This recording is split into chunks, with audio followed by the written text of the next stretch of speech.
Bonjour, petit défi aujourd'hui. En fait, je vais m'occuper d'un nouveau tracteur qu'on a depuis un petit moment à la ferme et qui traîne dans un coin là. Et du coup, je me suis lancé un petit défi pour le retaper. Alors par contre, c'est pas un tracteur bleu, que je vous dise tout de suite. Il n'est pas orange non plus, ni marron. En fait, il est rouge. Mais bon, il a un certain âge. Voilà de quoi je vous parle. C'est un Massey, un petit 140. Donc, pour tout vous dire, c'est un tracteur que le grand-père a acheté et qu'on a gardé depuis, qui est resté dans la famille depuis. Et puis en fait, il n'était pas question d'aller le vendre, hein, parce que bon, rien que pour son histoire. Donc c'est un tracteur en fait qui a été acheté en 1968 en remplacement d'un vieux Ferguson gris qu'il avait à l'époque. Et du coup, bon voilà, il y a des bricoles à faire dessus. Bon, le capot, je l'avais déjà enlevé parce que il commençait à rouiller, puis je l'avais vite fait peint en après pour éviter, pour m'arranger pour le garder propre. Après, dessus, il y a plein de choses à voir, hein. Vous voyez déjà là, c'est gras, ça fuit du gasoil. On démonte le réservoir. Ici, c'est un tracteur. En fait, quand on conduit sur la route avec, il a peur. Il a très très peur parce qu'en fait, il tremble comme un malade. Et en fait, c'est parce qu'il y a du jeu là, du jeu là de rotule, pareil de l'autre côté, et du jeu là d'ici dans les fusées. Donc je vais remplacer tout ça. Après, en carrosserie, bon, évidemment, je vais démonter tout pour le sabler et repeindre. Après, le faisceau électrique, vous voyez, il est dans son jus. Vous voyez, bon, c'était les choses de l'époque, quoi. Ici, c'est pareil, il y a une note. Bon, tout ça, en fait, je vais revoir. Après, les ailes, vous voyez, il y a des petites lacunes. Pareil ici. Bon, les jantes, je vais démonter. Ici, par contre, il y a un système de relevage. Alors ça, c'est le contrôle d'effort. Non, normalement, il reste en bas. Et le relevage, c'est celui-ci. Alors, ici, en fait, il est en position basse. Et quand on le ramène vers devant, jusqu'à la moitié, là, le relevage se lève. Donc c'est assez bizarre comme principe. Sauf que là, en fait, celui-ci n'actionne plus rien du tout. Il ne fonctionne plus. Donc il y a peut-être une biellette ou quelque chose de cassé quelque part. Donc il y aura ça à s'occuper aussi. Puis bon, les marchepieds. Les marchepieds, voilà, ils sont comme ils sont. C'est un peu stracal tout ça. Donc voilà, bon, pour l'instant il démarre pas, hein, donc il y aura des bricoles à faire dessus. Bon, dans un premier temps, je vais le laver.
Bon, finalement, les freins sont pas si usés que ça.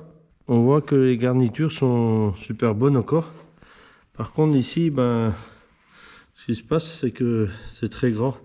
Donc, il risque d'avoir... Je pense qu'il y a une fuite d'huile, là. Bah oui, on voit bien. Il y a de l'huile qui coule, là. Et c'est pour ça que le tracteur, il freine pas après. Donc, il faudra qu'on s'occupe de la fuite, là. Bon, il y aura juste que l'arbre de roue à démonter. Et normalement, il va sortir. En fait, c'est juste un joint à changer. Voilà. Bon, moi, comme ça, j'aurais contrôlé. Heureusement que j'ai démonté les deux côtés quand même, parce que au début, là, il est tout sec. Ça n'a rien à voir. Mais ça, c'est le système de réglage pour rallonger l'écart entre les... On fait ça par le petit trou qui est là, avec un tournevis. Alors, comme vous pouvez voir, j'ai commencé à tirer quelques bricoles sur le tracteur. Donc, si on commence par là, ça c'est les supports d'ailes. Ici, j'ai les fusées devant. Là, bah, j'ai les rotules. En fait, après une partie du relevage, les cloches de frein. Bon, comme vous pouvez voir, il y a une qui est sèche, l'autre qui est grasse. Ici, j'ai le tableau de bord. Donc, je vais démonter tous ces capteurs là pour pouvoir sabler la partie ferraille. Bon, le filtre à air. Bon, ici, j'ai les jambes de force. Oui, j'ai un trou là bouché parce que là, le pneu devenait venir user là. Et puis après, quelques boulonneries, enfin bref. Là, il y a le reste de marchepied, les bras et puis le siège. Alors j'ai un petit souci, ce tracteur, c'est parce qu'en fait, bon, il n'est pas si vieux que ça, mais malgré tout, il a été fait les années 68. Et en ce moment-là, il y en a qui ont été faits en Angleterre, d'autres en France. Alors, on m'a dit que quand j'ai voulu commander les fusées, tous les roulements ici pour aller à la base, on me dit, ben, faut savoir s'il a été fait en Angleterre ou pas, il n'y a qu'à lire sur la plaque et puis ce sera marqué. Bon, ben, j'ai regardé. Et après, on m'a dit, ben, si, de toute façon, la française, ben, de là à là, il y a 280. Si c'est fait en Angleterre, c'est 288. Et en fait, la dimension qu'il y a là ne correspond pas avec l'endroit où le tracteur a été fabriqué. Donc, je suis obligé de démonter quasiment toutes les pièces avant de commander. J'ai envie de faire une commande groupée. Hein, donc, quand j'ai voulu demander pour les rotules, on m'a dit quel modèle que c'est. Après, quand j'ai voulu démonter, d'ailleurs, je vous montre le tracteur parce qu'il est là. Donc là, en fait, je vais commencer à le démonter, la partie mécanique. Alors, je ne sais pas si vous voyez, j'ai ici le balancier, premier souci. Donc, quand en fait, vous voyez le jeu que j'ai dedans là. Alors là, déjà, j'ai le point de pivot, vérifier, voir si je peux faire quelque chose. Après, ici, quand on regarde bien, bon, j'ai la fuite hein, dans la cloche de frein, donc j'ai le roulement, l'arbre sortir. Et ce qui m'énerve le plus, quelque part, c'est les manettes de relevage ici. Donc là, ici, on appelle ce qu'on appelle le contrôle d'effort. On sent qu'il y a une résistance dedans et il est même, se ressort, vous voyez, il part tout seul. Et par contre, celui-ci, il ne fait rien du tout. Il commande, il fait le tour. En fait, on voit qu'il ne commande rien.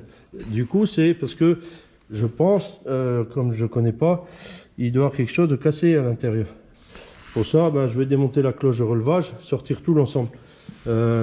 Pour ça, je vais essayer de tirer cette trappe-ci parce que comme ça me permettra de voir l'intérieur, voir s'il n'y a pas des pièces qui sont fixées au fond et puis qui empêcheraient la cloche de sortir parce que comme je ne connais pas, il faut que je prenne de sécurité quand même.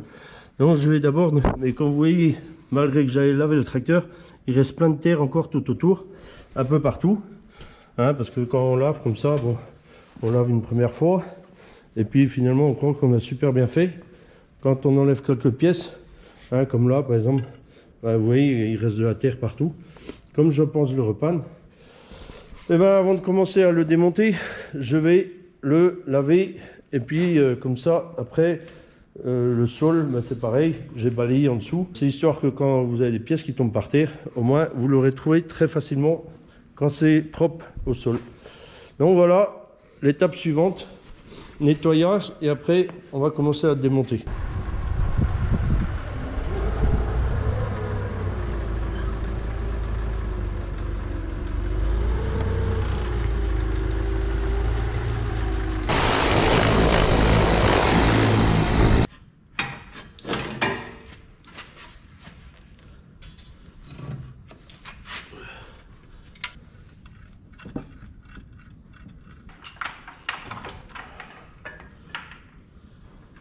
Ça y est, le balancier est dissocié. Donc quand je dis dissocié, on a fait que tirer l'axe qui est là, qui était entre les deux là. Donc pour séparer cette pièce-ci, en sachant que ici il y a une bague de chaque côté. Alors s'il y avait autant de jeux, déjà c'est parce qu'elles sont très usées. Et en plus il en manquait une, ce qui fait que c'est pour ça qu'il y avait tout ce jeu là. Bon, automatiquement je vais mettre des neuves là de chaque côté. Et comme ça, en fait, le balancier, les fusées seront plus à l'aplomb et la direction sera beaucoup plus facile. Alors ici, l'arbre, vous pouvez voir qu'il est complètement bouffé. Bon, ça, je vais recharger tout ça et le tourner pour le mettre au même niveau. Comme ça m'évite d'acheter Donc pour enlever ça, en fait, c'est pas la peine de rester jouer. Faut une presse. Faut faire ça à la presse parce que c'est en force là-dedans, ça rouille et tout. Donc c'est pas la peine de rester jouer avec ça.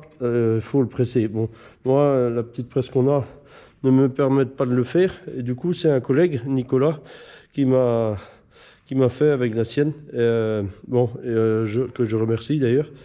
Qui est une presse super puissante. Et du coup, voilà, je suis allé chez lui et l'enlever. Maintenant, étape suivante, je vais m'occuper de l'arbre de roue.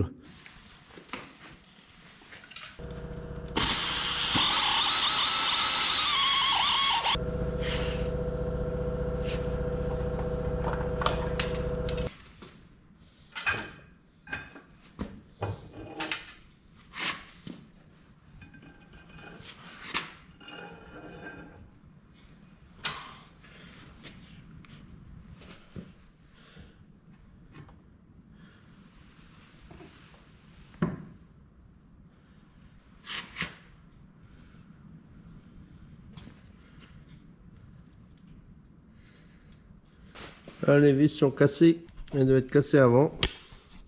Alors tout ça, c'est des cales en fait qu'il y avait sur l'arbre pour garder le bon réglage. Normalement, ça se calcule tout ça. Ouais, normalement, c'est le joint que j'ai en dessous ici. Il faut que je change, il est au fond là, en dessous. Du coup, pour ça, je vais être obligé d'enlever cette bague là. Il faut que je récupère cette platine là, qui est là, ce support de roulement. Pour ça, il faut que j'enlève la bague qui est ici. Donc ça, c'est une bague qui a été mise à chaud dessus. C'est en refroidissant qu'elle s'est rétractée contre l'arbre. Alors moi, en fait, il faut que je la saute puisque pour l'enlever, je remettrai une neuve. Et pour ça, je vais la percer pour essayer de l'ouvrir un petit peu pour pouvoir la sortir. Appuyer là et supporter là pour sortir le roulement de sa place. À partir de ce moment-là, j'aurai accès au joint qui est derrière.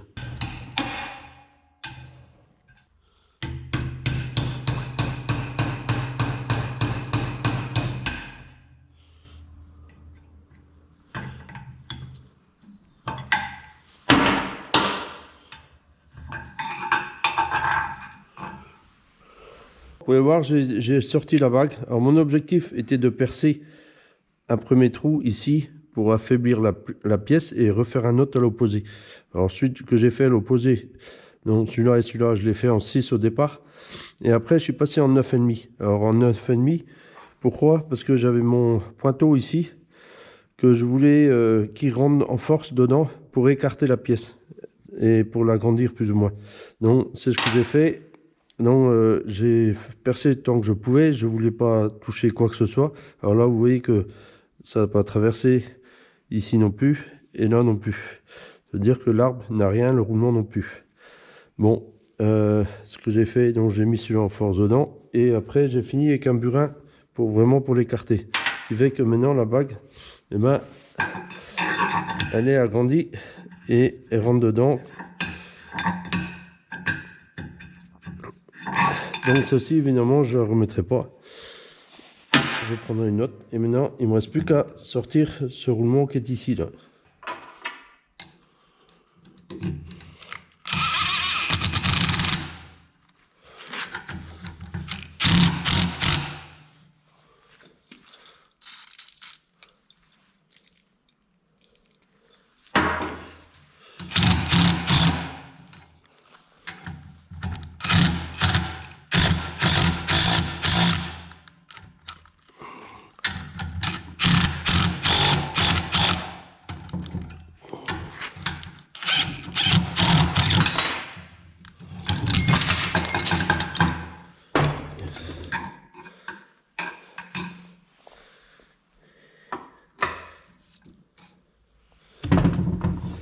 Ça y est, le roulement est parti. Donc je suis content de moi.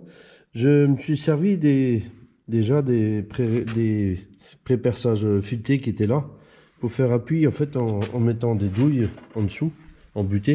Au départ j'ai commencé par des petites parce que j'avais pas de place pour mettre des grandes. Après je suis passé à une grande, après je suis passé avec une petite sur la grande Et en plus, je me suis amusé à mettre des rondelles pour profiter du filet, parce que j'avais pas tant que ça de filet de marche. J'avais, vous voyez, j'avais 3-4 cm de filet seulement sur les vis d'origine. Donc je m'arrangeais pour caler en dessous et j'ai réussi à sortir. Je suis content parce qu'en fait, je ne pouvais pas le mettre dans ma presse. Et en faisant comme ça, c'était encore mieux parce que j'avais 3 points d'appui, alors qu'avec la presse, j'en aurais eu que 2 et j'avais peur de casser la pièce en 2. Maintenant, en faisant sur 3, chacun leur tour, là, je l'ai sorti petit à petit de son logement et l'arbre n'est pas abîmé non plus. Donc, un succès. Voilà. Bon, maintenant, en fait, il me reste plus qu'à sortir la cage ici et sortir le roulement, le joint qui est là. En fait, tout ce qu'on a démonté là, c'est à cause de ce joint là. Maintenant, on va changer les goujons qui sont là. Ça va être super facile à faire.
Préparation à la pâture, maintenant qu'il a été sablé.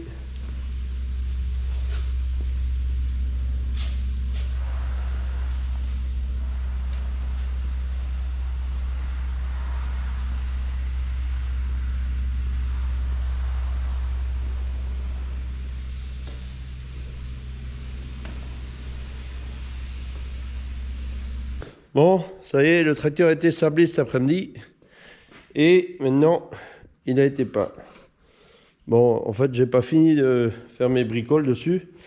Du coup, c'est pour ça que, vous voyez, il n'y a qu'une vis au niveau de l'arbre de roue, là, parce que je dois le démonter. Et ici, j'ai fait une plaque pour le boucher, pour pouvoir le sabler, pour éviter qu'il y ait du sable à rentrer partout. Et ici, pareil, le démarreur, j'ai fait une plaque aussi, pour boucher au niveau du volomoteur. Après, bon, on a mis à peu près propre tout ce qui était là, surtout les trompettes ici, parce que surtout ici, là, c'était assez oxydé. Alors ça, c'est un tracteur, je sais pas si je vous ai dit déjà, mais le grand-père, en fait, il allait beaucoup à la grève charger le gouvernement pour aller dans les champs. Du coup, automatiquement, c'était un tracteur qui était équipé d'une petite fourche Lecomte. Alors c'était une fourche qui était fixée à l'arrière ici. C'est pour ça qu'on retrouve des doubles écrous, parce que j'ai enlevé le châssis. Et en fait, il y avait un châssis qui passait en biseau là jusqu'à là. Et donc c'était une petite fourche. Bon, pour eux, ils trouvaient ça super parce qu'avant c'était fait à la main. Donc bon, du coup, on va arrêter la vidéo là pour aujourd'hui. En fait, je ferai le point un petit peu sur la prochaine donc, concernant la partie relevage, parce que bon, il a fallu que je démonte le bloc. Je vous ferai un petit point sur la direction.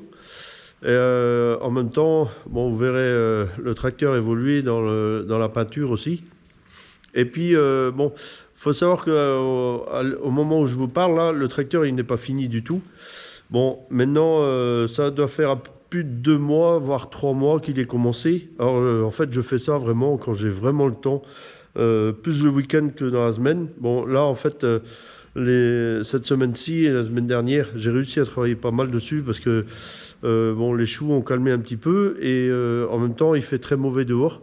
Il pleut beaucoup et je pense que je vais arriver à le remonter assez vite parce que déjà, ça urge. On arrive au mois de mars et puis là, on a pas mal de cultures à mettre en place. Donc, le bricolage sera fini pour de bon. Donc, je vais m'arranger pour essayer de le finir le plus vite possible quand même. Je vous souhaite un très bon week-end et je vous dis à plus.